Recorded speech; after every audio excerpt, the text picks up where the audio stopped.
안녕하세요. 처음 뵙겠습니다. 네, 안녕하세요. 편린. 선생님이 성함이 조현종입니다. 조현종. 조현종 선생님. 네. 조현종 작가님. 안녕하세요. 안녕하세요. 제가 좀 전에 보니까 선생님이 전시해 놓고도 계속 선생님 작품을 보고 계시네요. 예. 봐도 귀엽습니까? 자식이? 사실 작가라는 작업을 할 때는 잘 모르지만은 작품을 끝나고 나서 전시를 할 때는 또 전 작가가 아니고 관객으로 돌아가서 보는 거죠. 예. 작가 스스로도 작가 스스로도 관객 자기 작품을 관객 입장에서 볼 수 있습니까? 그렇죠. 야, 그 사견이 끼지 않고 쉽지 않을 텐데요. 예. 그래서 저도 이제 작업을 할 때는 작가였지만 작품이 끝났을 때는 저도 관객 입장으로서 작품을 보는 거죠. 그래서 전시회를 하는 것 같아요. 그죠? 그렇죠. 예. 그래서 또 좋은 점과 또 그렇지 못한 점을 또 찾아내고 다음 작품을 할 때 더 좋은 점을 다시 또 이야. 부각시키고. 그렇죠. 야, 대단하시네요. 야, 선생님 작가 노트 좀 잠깐 볼까요? 네. 그 전체적인 작품의 의미는 뭡니까? 전체적인 작품의 의미는 세월의 흔적을 표현합니다. 세월의 흔적. 예, 예. 세월의 흔적. 우리가 이제 일상에서 볼 수 있는 무수한 것들의 세월, 예. 무수한 것들의 흔적을 예. 그것을 세월의 흔적으로 보시고 예. 귀한 가치로 보신 거네요. 그렇죠. 그렇죠. 우리의 인생도 마찬가지잖아요. 우리가 오늘 선생님하고 저하고 이렇게 만나서 얘기하는 것도 우리 인생에서 조그마한 조각이잖아요. 그렇죠. 그 조각이 모여서 우리의 인생이 되잖아요. 그렇죠. 예, 결국은. 예. 그 똑같이 작품도 마찬가지라는 예. 거죠. 그러면 이제 선생님께서 무수한 인연의 조각들을 작품으로 승화시킨 거네요. 그렇죠? 네, 그렇죠. 대단합니다. 그래서 제목을 편리. 시간을 그리다라고 시간을 표현한 그리다. 것이요. 여기에 무수한 세월과 시간이 들어있는 그걸 표현한 것이죠. 그렇죠. 여기 보면 제가 이제 눈에 훅 들어오는 게 어느 뒷골목 담벼락의 상흔들이 예, 예. 마음을 흔들었다. 예, 예. 사실은 뭐 저기를 좀 어디 리모델링하고 좀 페인트 칠 좀 하고 그 인테리어 좀 다시 하는 거를 선생님께서는 세월의 풍파가 남긴 저 벽에 수많은 사연이 선명하게 들린다고 하셨네요. 예, 예. 그 소리를 묶어 놓으셨네요. 그렇죠. 예. 세월의 소리를 묶어 예, 놓으셨네요. 예, 예. 어떻게 보면 아픔의 소리일 수도 있어요.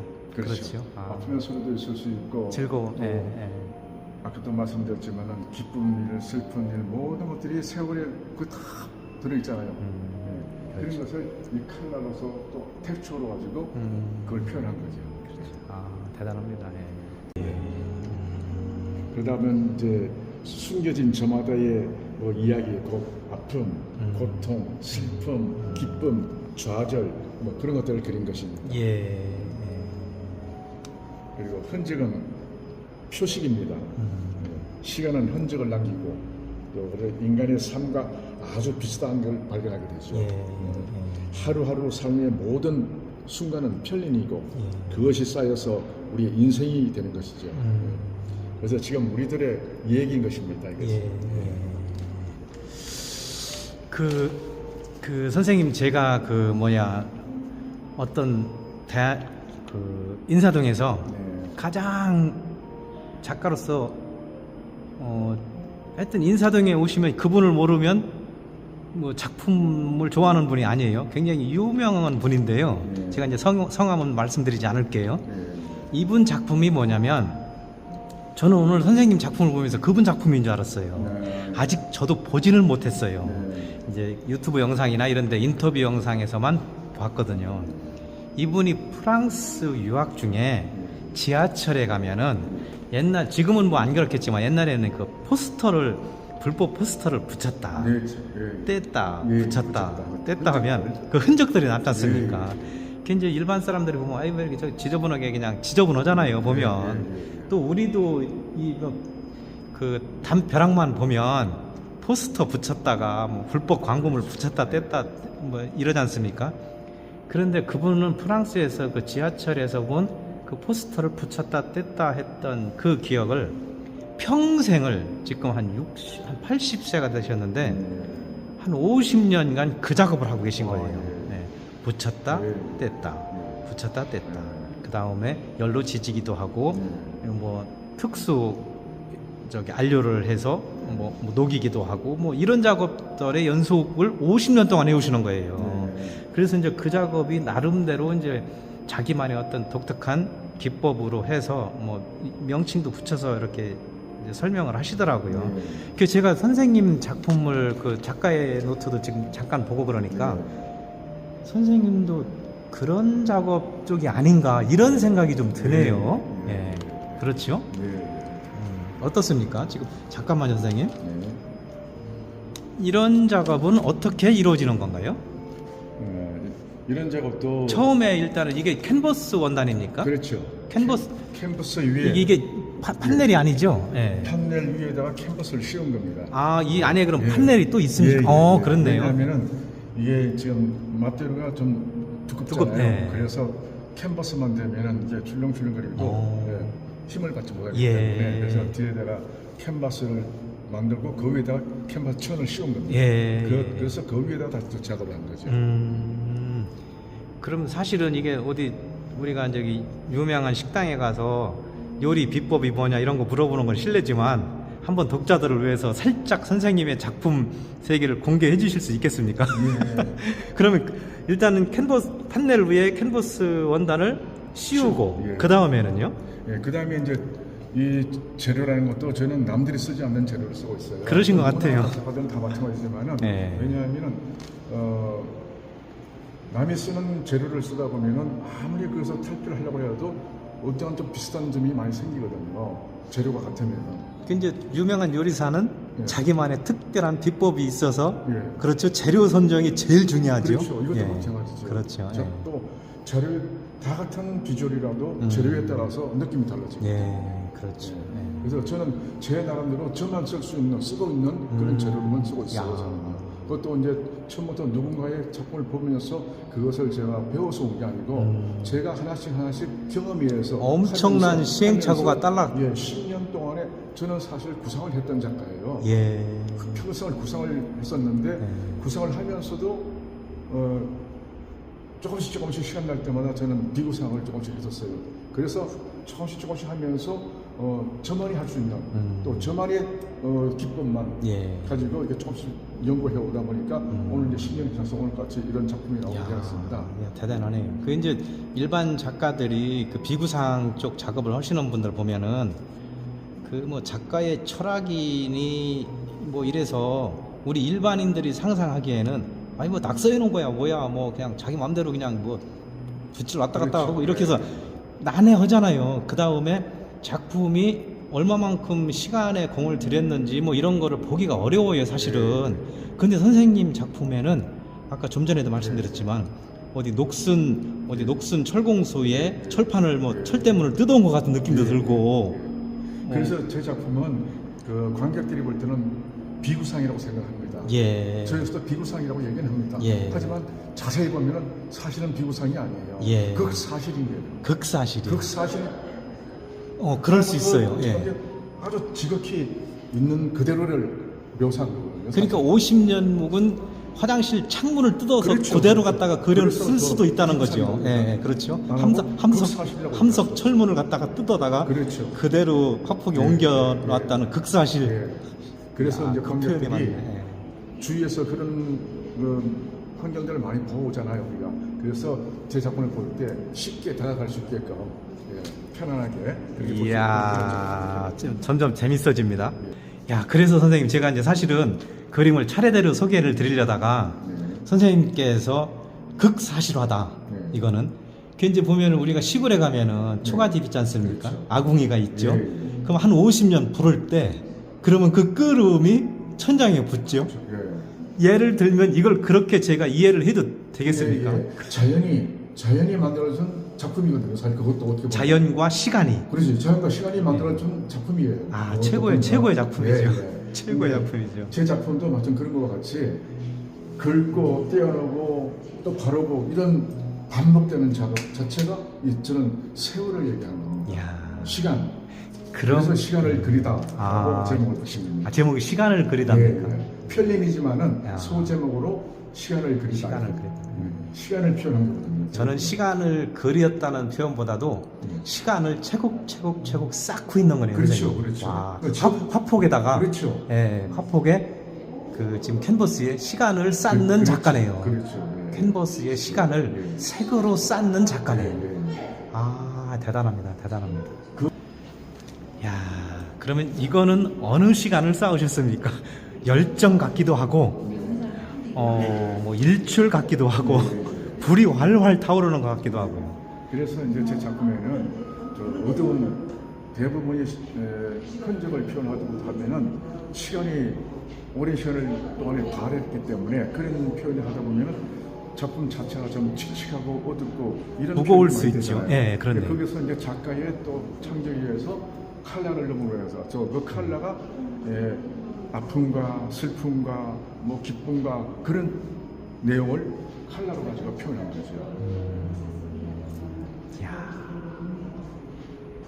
이거 제가 귀한 작품 앞에서 이런 말씀 드리면 뭐하지만 우리가 이제 그 봄철에 이번에 이제 봄에 굉장히 눈이 많이 왔어요. 네. 아주 다행이죠. 네. 근데 우리가 저기 동해안 쪽에 화재 때문에 어마어마한 천년송이 불에 타잖아요. 그런 걸 보는 것 같아요. 그래서 이제 불탄 죄를 보는 것 같아요. 지구상이라는 자체가 작가가 작품을 할 때는 무슨 생각을 가지고 작품을 했지만은 전시를 할 때 관객이 볼 때 관객의 목소리를 남겨두는 거죠. 그렇지. 관객들이 작가는 이런 의도로 그렸는데 또 관객이 볼 때는 관객의 나름대로 작품을 보는 거기 때문에 제가 선생님의 비밀의 노트를 살짝 보겠습니다. 보면 선생님 이런 부분은 어떻게 표현되는 건가요? 예. 이런 이제 맞대로 같은 경우에는 이것도 하나의 이제 아까 말씀드린 대로 긁고 떼어내고 그럼 붙이고. 일단은 전부 물감입니까? 아니죠. 밑작업을 먼저 예. 하고 나면 제가 뭐 어떤 걸 표현할 것인가를 머릿속에 구상을 한 다음에 밑에 먼저 그 작업을 먼저 하는 거죠. 밑작업을. 그러고 난 다음에 그 위에다가 이제 컬러가 올라가고 또 씌워지고 다시 또 덮여지고 그게 참 반복된 거죠. 이게. 뭐 때려서 부수기도 합니다. 예, 그렇죠. 긁어내고 때려서 부숴서 조각이 떨어지는 거예요. 이 조각을 떨어뜨린 조각을 부숴서 또 붙이고 뿌려서 또 다음에 컬러하고 그렇게 자꾸 반복이 되면서 그게 이제 세월을 보여드리는 거예요. 세월을 표현하는 거예요. 그렇게. 제가 조금 저기 비속어를 써도 되겠습니까? 노가다 화가네. 노가 재밌죠? 어떤 작품들인지 자기만의 정성이 없어서는 되지 않잖아요. 보는 관객에 탁이 보이거든요. 얼마나 많은 그 열정과 또 노력과 그 애정이 담겨 있는가를 다 보이거든요. 선생님은 작업실이 어디입니까? 지역이? 네, 저는 서울입니다. 서울이에요? 네. 야, 상상이 안 갑니다. 왜냐면 서울 한복판 안에서 이거는 제가 보기에는 작업실이 굉장히 커서 뭐 작업하는데 그냥 공간이 많이 필요할 것 같은데요. 그렇죠. 좀 야외에 뭐 한 100평짜리 화실에서 막 작업을 해야 되는 거 아닙니까? 아닙니다. 저는 제 작업실이 그냥 한 50평 정도 돼요. 50평이면 엄청 큰 거죠. 거기서 제작업하고. 어쨌든 큰 작업실이 필요한 작업이네요. 그렇죠? 네. 야, 선생님 지금 이 작업은 그야말로 그 선생님이 고향은 어디입니까? 시골입니까? 경북 김천이. 그렇죠. 경북 김천에 가면 시골 동네에 이런 벽 흔히 보죠. 흙벽에 돌도 쌓고 돌로도 쌓고 흙도 발랐다 떨어지기도 하고 회벽을 발랐다 떨어지기도 하고 나무도 있고 뭐 골판지 갖다 뭐 문 붙이기도 하고 뭐 그 표현이 거의 맞습니까? 근데 이제 꼭 우리나라뿐이 아니고 어딜 가도 세월이 흐른 흔적들이 많이 있습니다. 저는 이제 어느 날 유럽 여행을 가다가 우연히 뒷 모퉁이를 도는데 눈에 뭐가 확 들어오더라고요. 근데 그게 바로 풍파 세월이 나는 흔적이었었어요. 근데 누가 봐도 이거는 뭐 한 작품으로 눈에 보이는 거예요.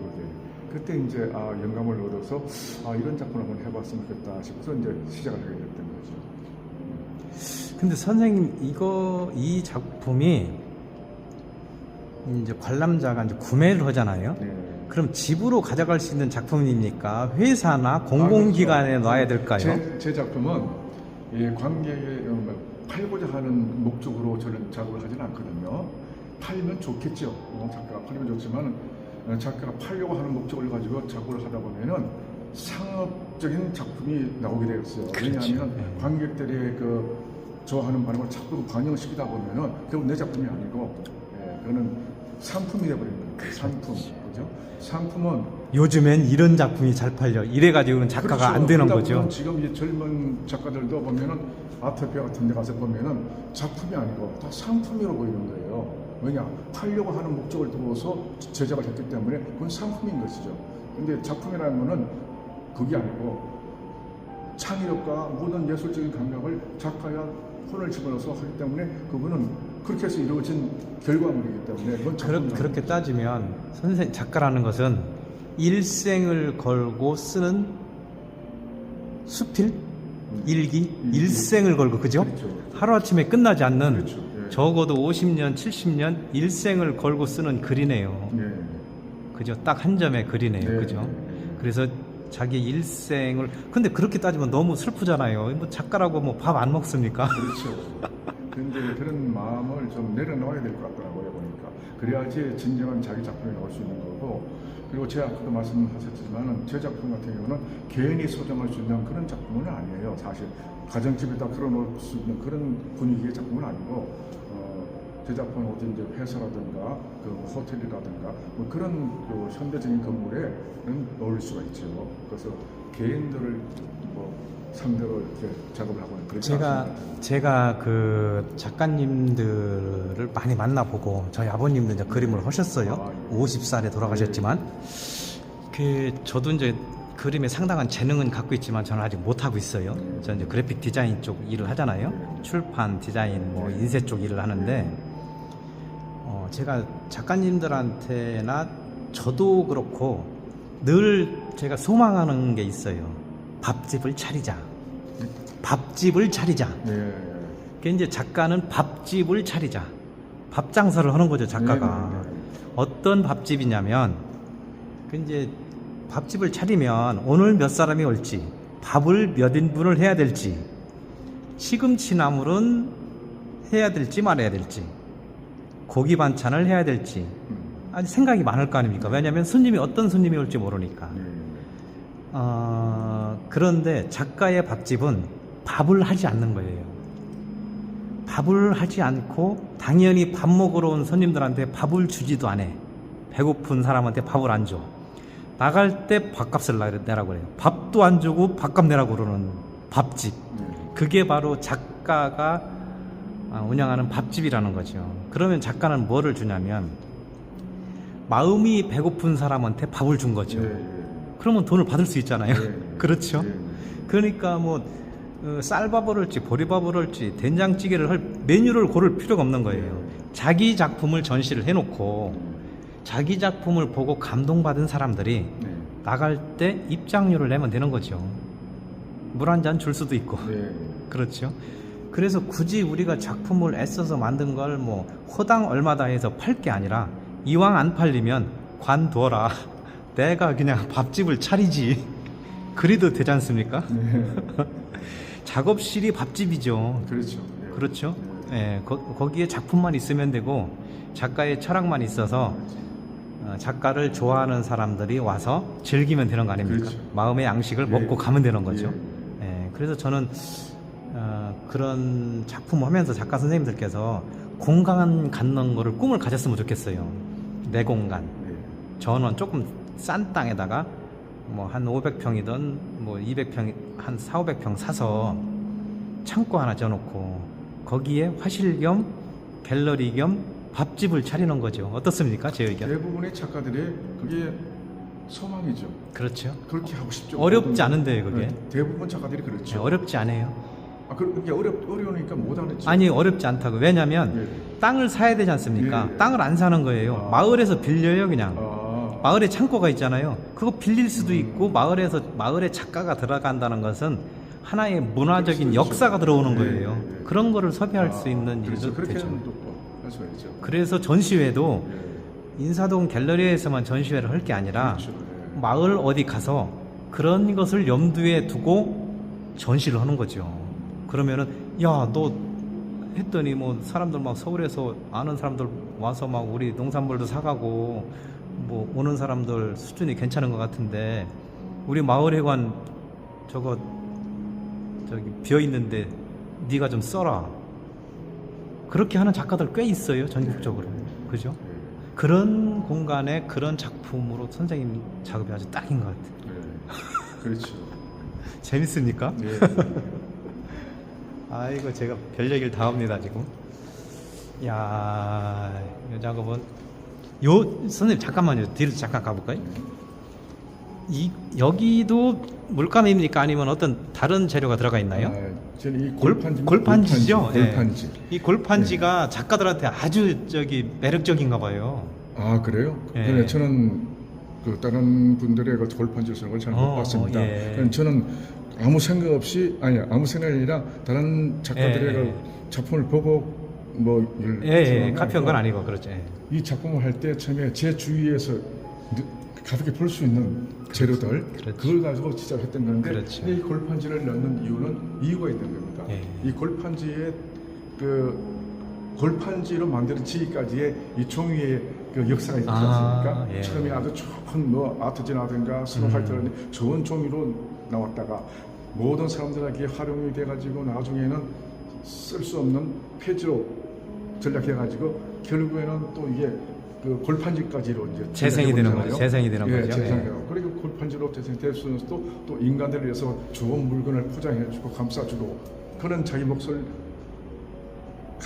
그러고 나서도 저기 조금 저기 용돈벌이 힘드신 노인네들의 근데 밥벌이도 해주고 밥벌이 그리고 저는 또 이런 작가를 만나갖고 마지막에 운명은 이 한 작품에 영원히 사는 거죠. 작품 속에 하나의 그냥 오브젝트로 활용하고 영원히 사는 거죠. 이 자체도 하나의 편리라고 생각하기 때문에. 그래서 그런데 다른 분들 보면은 골판지를 약간 돌출이 되는데 오히려 골판지가 그 선생님 캔버스 안으로 스며들어 버렸네요. 그래서 이 자체도 편리의 한 부분이라고 생각하기 때문에 의도적으로 제가 한 거예요. 아니 선생님께서 어떻게 종이의 전천 과정을 아트지가 뭐 재생돼서 골판지 이런 걸 어떻게 하세요? 저도 광고를 했었거든요. 저도 광고 디자인을 했었거든요. 그리고 일러스트레이션을 했어요. 광고 일러스트레이션. 그래서 이제 전문 용어가 나오시는. 그래서 인쇄 쪽을 잘 알죠. 그렇죠. 저도 충무로에서 40년째 하고 있습니다. 저도 충무로에서 30년 있었어요. 그러세요? 뭐 사진 식자, 재판, 소부, 뭐 드럼 스캐너 뭐 다 갖고 있었죠. 지금은 이제 카렌다 전문 회사로 이제 일이 겨울에만 이루어져서 남는 시간에 이렇게 그냥 재능 광고 쪽에 이제 디자인하고 일러스트레이션을 프리랜서 오래 했었습니다. 그런 작업 하셨던 분의 작업치고는 전혀 다르네요. 그렇죠. 그런 분들이 약간 그 상업적인 냄새가 살짝 묻어나잖아요. 제가 지금 아까도 말씀드렸지만은 저는 구상만 평생에 한 사람이에요. 구상만. 근데 구상을 해가지고 아까 말씀하시다시피 관객들의 입맛에 맞추는 그런 그림들을 많이 그렸었어요. 그래서 판매도 많이 되고 판매도 잘 되고 하면은 좋겠지만은 그게 제 행복이 아니더라고요. 결국은. 그래서 그럼 완벽한 전업 작가로 돌아선 지 몇 년이나 되셨어요? 한 10년? 50살 될 때 회화 쪽으로 돌아선 거예요. 일러스트레이션 하다가.